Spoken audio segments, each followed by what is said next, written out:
आदाब नाजरीन, खैर मकदम में आपका जी सलामी और आपके साथ मैं हूं सऊद मोहम्मद खालिद। वक्त हो गया वर्ल्ड न्यूज का, जिसमें हम आपको कराते हैं आलमी खबरों से बाखबर। तो चलिए शुरू करते हैं आलमी खबरों का सिलसिला हेडलाइंस के साथ। इस्राएली पीएम बेंजामिन नेतन्याहू का दावा, ईरान खुफिया तौर पर चला रहा है जौहरी प्रोग्राम। ट्रंप ने की हिमायत, ईरान ने इस्राएली इल्जामात को किया मुस्तरद। शाम के यरमुक कैंप में असदी अफवाज का ऑपरेशन जारी, समझौते के तहत बागियों का इनखला जारी। बागियों ने किफ्राया अल फावा इलाका किया खाली। फिलिस्तीनी नेशनल काउंसिल से महमूद अब्बास का खिताब, कहा मशरिक़े वस्ता में अमेरिकी सालिसी कबूल नहीं। वहीं हमास ने नेशनल काउंसिल के तमाम फैसले को किया मुस्तरद। दिख रहा है किम और मून की मुलाकात का असर, जुनूबी कोरिया ने प्रोपेगेंडा लाउड स्पीकर उतारा। वहीं किम जोंग पीस हाउस में अमेरिकी सदर ट्रंप से मुलाकात के लिए तैयार। और पूरी दुनिया में मनाया गया लेबर डे, रूस से लेकर अमेरिका तक लोगों ने हक की निकाली रैलियां, सरमायाकारों के खिलाफ एकजुट होने की अपील। और चलिए वर्ल्ड न्यूज में तफसील से आगे बढ़ते हैं। इस्राएल के वजीर आजम नेतन्याहू ने दावा किया है कि ईरान खुफिया तौर पर अपना जौहरी प्रोग्राम चला रहा है। उन्होंने स्लाइड्स के जरिए बाकायदा इसके शवादी भी पेश करने की कोशिश की। तो वहीं ईरान ने इस्राएल के तमाम इल्जामात को मुस्तरद कर दिया। हालांकि अमेरिका ने इस्राएल के बेंजामिन नेतन्याहू की बात पर हिमायत जाहिर की है।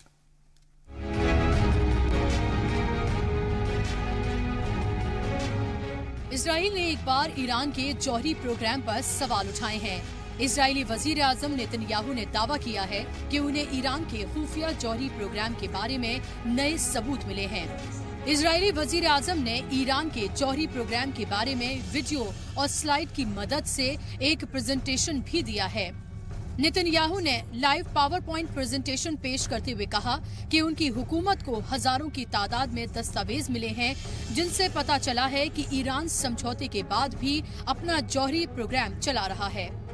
उन्होंने कहा कि इन फाइलों में तमाम चीजें हैं, दस्तावेज, ब्लूप्रिंट, वीडियो और भी बहुत कुछ है जो ईरान के जुर्म को साबित करते हैं। After signing the nuclear deal in 2015, Iran intensified its efforts to hide its secret nuclear file. The Iran deal, the nuclear deal, is based on lies. It's based on Iranian lies and Iranian deception. उधर Iran के जौहरी programme के बारे में इंकशाफ करने के लिए अमेरिकी सदर डोनाल्ड ट्रंप ने इजरायली पीएम बेंजामिन नेतन्याहू की तारीफ की है। ट्रंप ने कहा है कि ईरान के मुतालिक उनका शक सही निकला और वो 12 दिनों के अंदर फैसला करेंगे कि अमेरिका ईरान जौहरी मुआहदे से अलग होगा या नहीं। Prime Minister Netanyahu just gave a very, I don't know if everybody's seen it, but I got to see a little bit of it, and that is just not an acceptable situation. And I've been saying that's happening.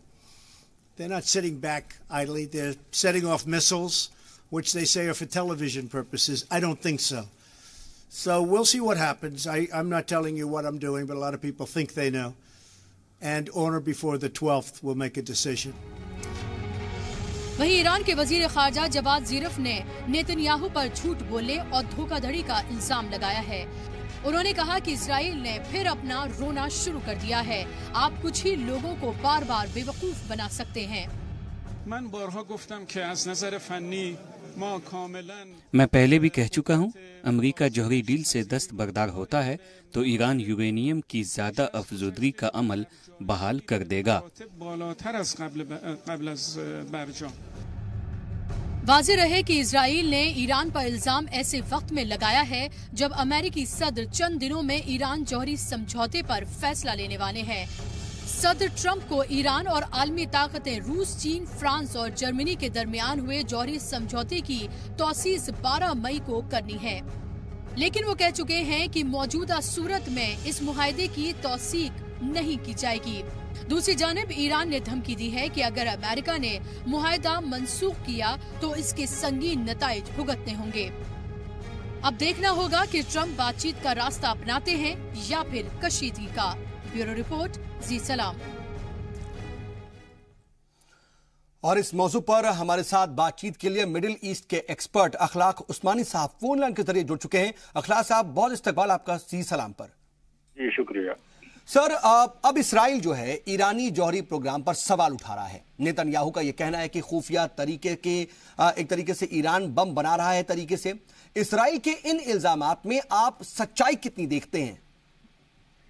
देखिए, Israel का जो दावा है वो Iran के 3 जौहरी sites को लेकर है, जहां पर ईरान का ये कहना है कि वो अपने सिविल पावर सप्लाई के लिए वहां पर यूरेनियम को एक्सप्लोर करता है। और इसराइल का ये कहना है कि अपने बिजली घर के नाम पे जैसे आप जानती हैं कि जौहरी तवानाई से बिजली भी बनती है और इसको सिविल यूज कहते हैं। और जौहरी ताकत का यानी यूरेनियम को एक्सप्लोरेशन का अगर आप इस्तेमाल बम बनाने में करते हैं तो वो उसका फौजी इस्तेमाल होता है।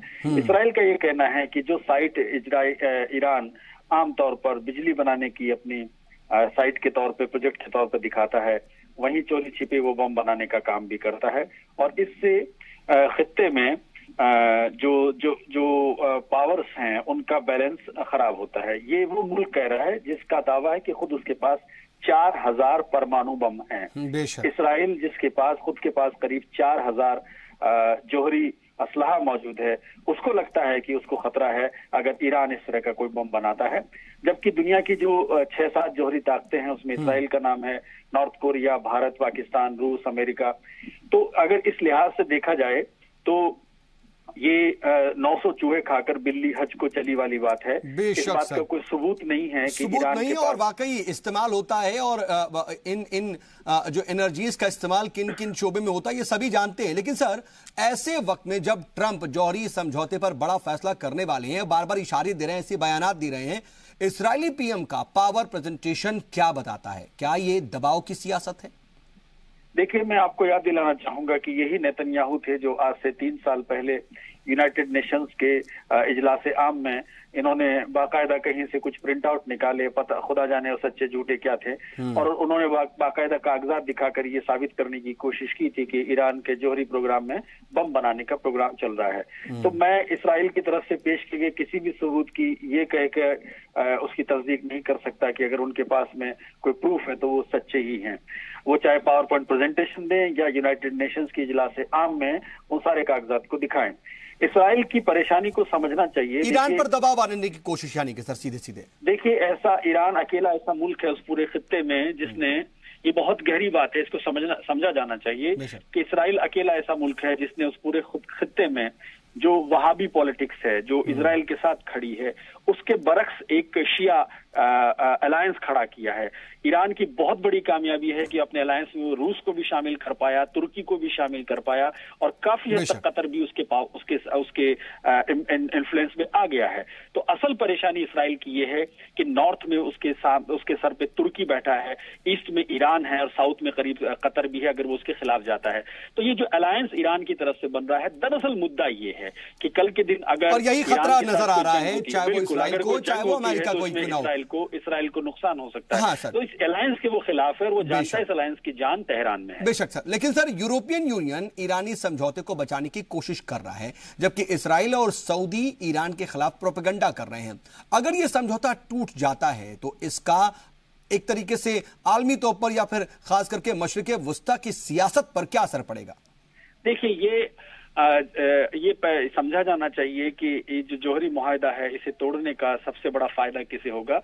बेशक इस पूरे खित्ते में उसका फायदा इसराइल और उसके बाद सऊदी अरब को होगा, क्योंकि इस मुआहदे के मुताबिक ईरान अपना जो यूरेनियम है उसको साफ करने का काम अगर धीमा कर देता है या कम कर देता है तो उसके बदले में वो काफी हद तक तिजारत कर पाएगा उन बाकी 6 ताकतों के साथ जो इस मुआहदे में शरीक हुई हैं। लेकिन सीधे तौर पे इसका इजराइल और सऊदी अरब को तो कोई फायदा है नहीं, तो ये मुआहदा टूटने का उन दोनों मुल्कों को फायदा हो सकता है। तो ये समझने की जरूरत है कि ट्रंप अगर इस मुआहदे के खिलाफ जा रहे हैं तो जैसा मैंने पहले भी एक आर्टिकल में कहीं लिखा था कि ट्रंप का पूरा इलेक्शन ही यहूदी सरमायादारों के पैसों पे खड़ा हुआ है, और वो अपने जो फंडर्स हैं जिनके पैसों से उन्होंने इलेक्शन जीता है, लड़ा है, उसके खिलाफ वो नहीं जा सकते हैं, क्योंकि वो शायद अगली बार भी प्रेसिडेंट बनने के लिए पूरे इलेक्शन में रहेंगे और उन्हें पैसों की जरूरत पड़ेगी। ये बहुत गहरी बात है, इसको समझा जाना चाहिए। अब अमेरिका अगर इस मुआहदे से बाहर होता है तो बड़ी मजे की बात यह है कि सबसे बड़ा तजारती नुकसान अमेरिका के ताजिरों को ही होने जा रहा है, सबसे कम नुकसान खुद ईरान का है। तो अगर इस मुआहदे के अगर आप बेनिफिशियरी देखें, अगर इस मुआहदे के बेनिफिशियरियों की आप गिनती करें तो जो लोग इस मुआहदे में शरीक नहीं है, दरअसल उन्हें फायदा है। वो चाहते हैं कि टूट जाए, उसमें एक पे इजराइल, दो पे सऊदी अरब। ठीक है सर, वक्त इजाजत नहीं दे रहा, इसलिए आपका बहुत बहुत शुक्रिया हमारे साथ इस तमाम बातचीत के लिए। और उधर यूरोपियन यूनियन और दीगर आलमी ताकतें ईरानी जौहरी समझौते को बचाने की हर मुमकिन कोशिश कर रही, जैसा कि हम कह भी रहे थे। फ्रांस, जर्मनी और रूस का यह कहना है कि फिल वक्त यह समझौता काम कर रहा है और ईरान को जौहरी बम की तैयारी से रोकने का यही एक बेहतरीन तरीका हो सकता है। यूरोपियन यूनियन की खारजा उमूर की सरबराह फेडरिका मोगेरिनी ने यह कहा है कि तेहरान जौहरी हथियारों से मुतालिक अपना प्रोग्राम तर्क कर चुका है और बैनुल अक़वामी एटमी तवानाई एजेंसी की तरफ से मुआयनों की सूरत में खुद पर आयद होने वाली जिम्मेदारियां भी पूरी कर रहा है। उन्होंने कहा कि एटमी तवानाई का आलमी इदारा अपनी ऐसी एक तरह से रिपोर्ट जारी कर चुका है जिसके मुताबिक ईरान जौहरी डील के तमाम हिस्सों पर पूरी तरह अमल दरामद कर रहा है। We have mechanisms in place to address eventual concerns, but again, I have not seen from Prime Minister Netanyahu arguments for the moment on non-compliance, meaning violation from the Iran of its nuclear commitments. और चलिए यहां रुकेंगे एक छोटे से break के लिए, जल्द होते हैं हाजिर।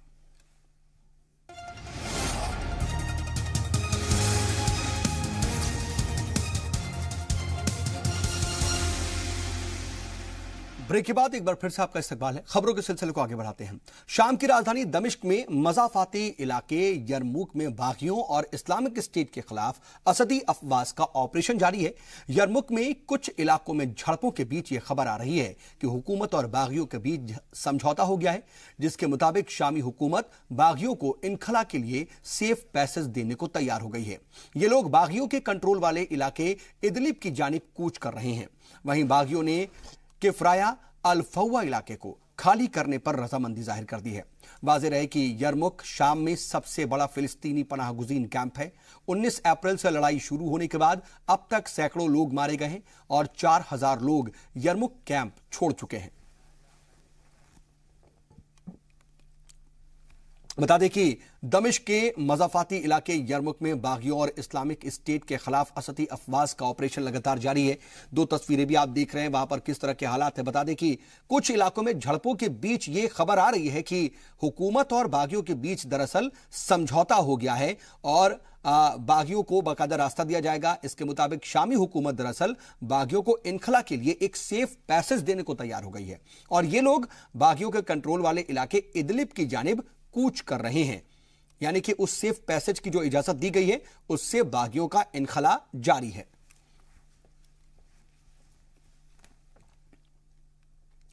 उधर अमेरिकी हिमायत याफ्ता शामी कुर्द फोर्सेस ने मशरकी शाम में शिद्दत पसंद तंजीम इस्लामिक स्टेट के खिलाफ नई फौजी कार्रवाई शुरू कर दी है। जराए के मुताबिक असदी हुकूमत के मुखालिफ शामी कुर्द और अरब मिलिशिया ग्रुपों के इत्तेहाद सीरियन डेमोक्रेटिक फोर्सेस SDF ने ऐलान किया है कि मशरकी शाम में दाइश के जेरे कब्जा आखिरी इलाकों पर कब्जे के लिए लड़ाई शुरू हो गई है।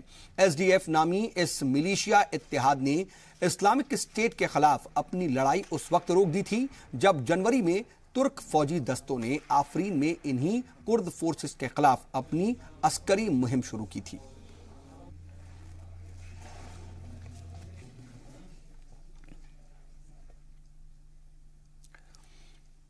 इधर फिलिस्तीनी सदर महमूद अब्बास ने एक बार फिर कहा है कि वो मशरिक़े वुस्ता में अमेरिकी सालसी को कबूल नहीं करेंगे और फिलिस्तीनी नेशनल काउंसिल के इजलास से खिताब करते हुए महमूद अब्बास ने कहा कि जब तक अमेरिका दो मुल्की नजरियात को नहीं मानता और मशरिकी यरूशलेम को फिलिस्तीन की राजधानी तस्लीम नहीं करता तब तक अमेरिका से कोई बातचीत नहीं होगी। अब्बास ने कहा कि अमेरिका ने हमेशा फिलिस्तीनियों को धोखा दिया है। वाज़ेह है कि फिलिस्तीनी नेशनल काउंसिल का इजलास 9 अप्रैल के बाद 30 अप्रैल को रामल्ला में सदर महमूद अब्बास के ज़ेरे सदारत हुआ। यह इजलास ऐसे वक्त में मुनक्किद हो रहा है जब दूसरी तरफ अमेरिकी सदर ट्रंप ने मकबूजा बैतुल अक़दस को इसराइल की दारुल हुकूमत तस्लीम कर लिया है और अपना सिफारत खाना तेल अबीब से यरूशलेम मुंतकिल करने की तैयारी कर रहे हैं।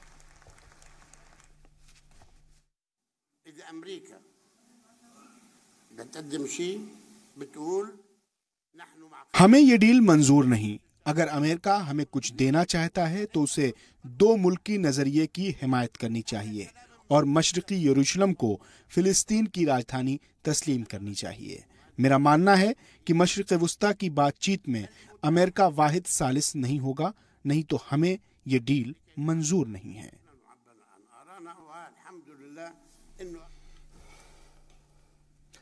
उधर हमास के सियासी शोबे के सरबराह इस्माइल हानिया ने सदर महमूद अब्बास की ज़ेरे सदारत मुनक्किद फिलिस्तीनी नेशनल काउंसिल के इजलास के तमाम फैसले मुस्तरद कर दिए हैं। उनका कहना है कि जिस सियासी ग्रुप की तरफ से फिलिस्तीन नेशनल काउंसिल का इजलास मुनक्किद किया गया वो फिलिस्तीनी कौम की नुमाइंदगी नहीं करता। इस्माइल हानिया ने सदर महमूद अब्बास पर तनकीद करते हुए उन पर इल्जाम लगाया कि वो नेशनल काउंसिल के इजलास के जरिए अपना तहफ़्फ़ुज़ हासिल करना चाहते हैं ताकि वो इक़्तिदार में बने रहें, लेकिन ये इक़दाम उन्हें आईनी जवाज़ फराहम नहीं कर सकता। हमास लीडर ने मुल्क में फौरी तौर पर पार्लिमानी और सदारती इंतखाबात कराने का मुतालबा किया।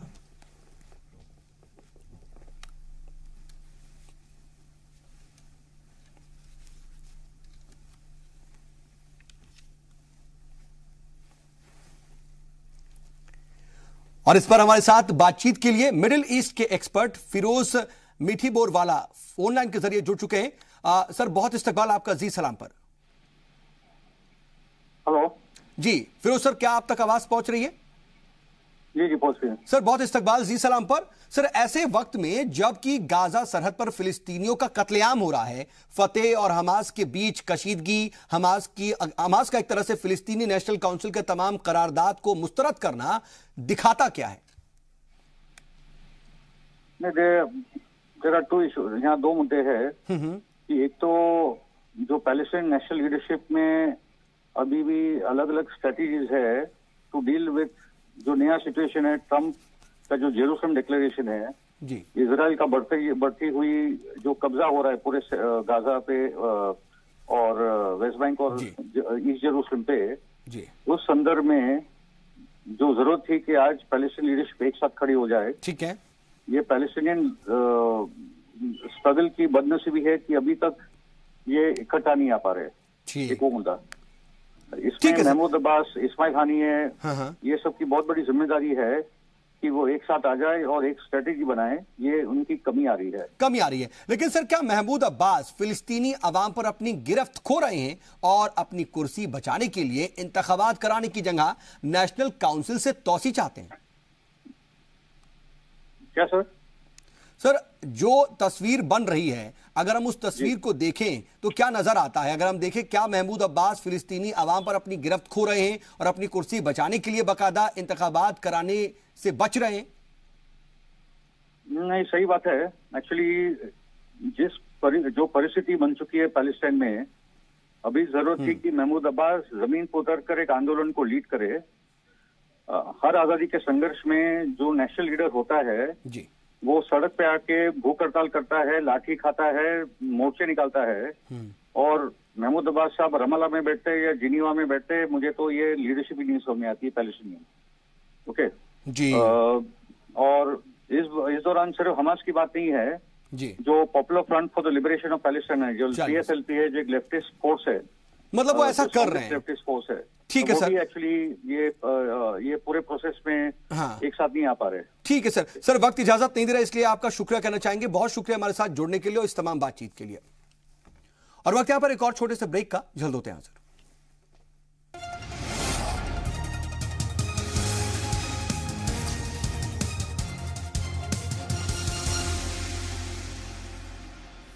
ब्रेक के बाद एक बार फिर से आपका इस्तकबाल है। खबरों के सिलसिले को आगे बढ़ाते हैं। शुमाली कोरिया के सरबराह किम जोंग उन अमेरिकी सदर डोनाल्ड ट्रंप से डीमिलिटराइज्ड जोन से मिलने के लिए एक तरह से राजी हो गए हैं और DMZ शुमाली जनूबी कोरिया सरहद पर वाक़ है और दोनों ममालिक के अलग एक तरीके से दोनों ममालिक को यह अलग करता है। वाज़ेह है कि 27 अप्रैल को जनूबी कोरिया के सरबराह मून जे इन और शुमाली कोरिया के लीडर किम जोंग उन इसी मुकाम पर मिले थे।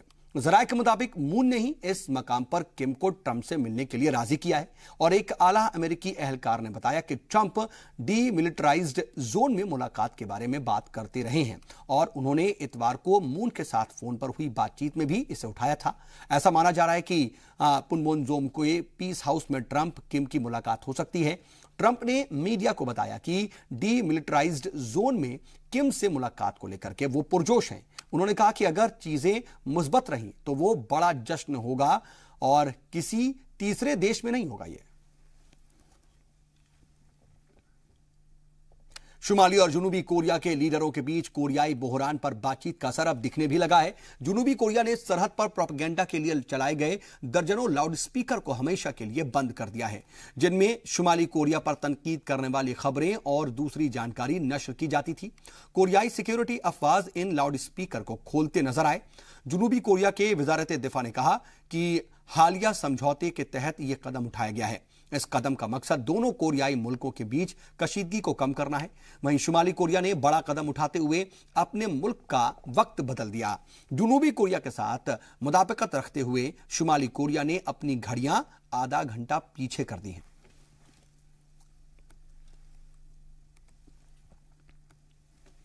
और वस्ती अमेरिकी ममालिक का गुआटेमाला, होंडुरास और निकारागुआ के 1 महीने के लंबे सफर के बाद अमेरिका में पनाह मांगने वाले लोगों का कारवां अमेरिका मैक्सिको सरहद तक पहुंच गया है। इन लोगों का यह कहना है कि जब तक उन्हें अमेरिका में दाखिले की इजाजत नहीं मिल जाती तब तक वो इमिग्रेशन मरकज के बाहर धरने पर बैठे रहेंगे। एलेक्स मेंसिंग, जिसने इस कारवां को इकट्ठा किया है, उसने यह बताया कि सभी पनाहगुज़ीन मैक्सिको के टिजुआना में फ्रेंडशिप पार्क से चल करके इतवार को सान सिड्रो पहुंचे हैं और वो बेहतर जिंदगी के लिए अमेरिका में वर्क परमिट चाहते हैं। वहीं अमेरिकी सदर ट्रंप ने कहा है कि वो किसी भी गैर कानूनी पनाहगुज़ीन को मुल्क में दाखिल नहीं होने देंगे। डोनाल्ड ट्रंप ने मैक्सिको से कारवां को खत्म करने की अपील भी की है।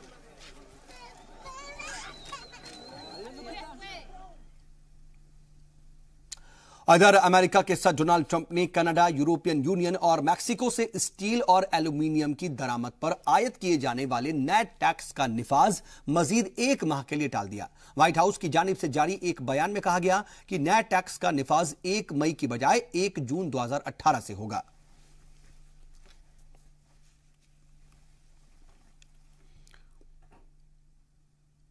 और अब बात लेबर डे की।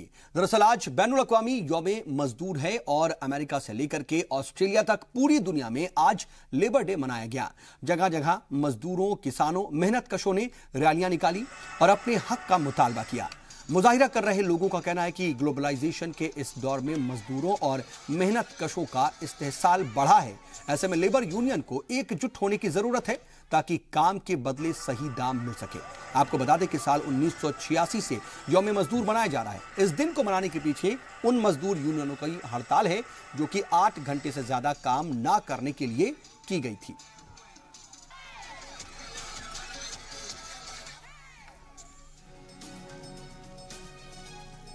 और चलिए इसी के साथ वर्ल्ड न्यूज में आज के लिए बस इतना ही। बने रहिए जी सलाम के साथ, आप लगातार